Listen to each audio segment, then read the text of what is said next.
continuing with the story about biblical socialism goes back to Judaism, which has basic principles of how we should care for each other. So, for instance, the Ten Commandments, which were given to Moses on Sinai, specifically talked about loving your neighbor and loving God and loving each other and caring for each other, not stealing, etc., etc. And when Yeshua taught, and he was asked the question, what's the most important of the commandments, he says, love God and love your neighbor.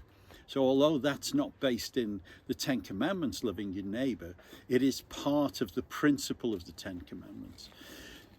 Caring for each other and sharing, as far as a biblical socialist is concerned, is the key to the way that we should be living our lives. So, for instance, caring for the poor are mentioned 300 times in Scripture.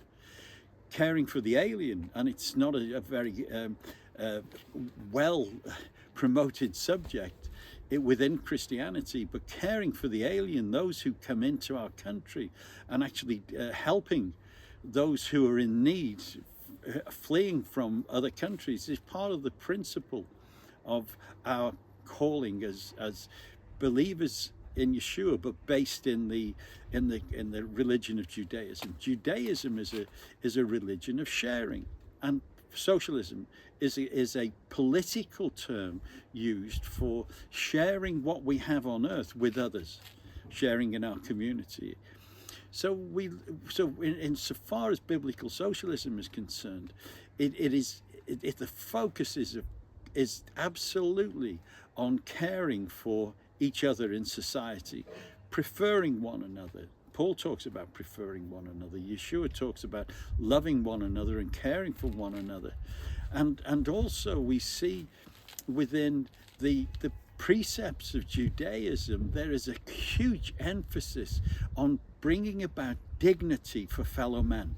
So don't lie about your fellow man. Don't use falsehood. Don't use deceit. All these things are rooted in Judaism, which is actually the root of the Christian faith.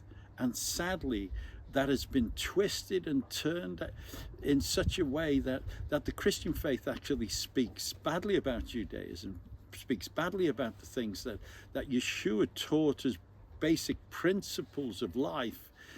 And I want to just in the next podcast just move into that area to give you some idea of where we're going to go with these podcasts. So thanks very much.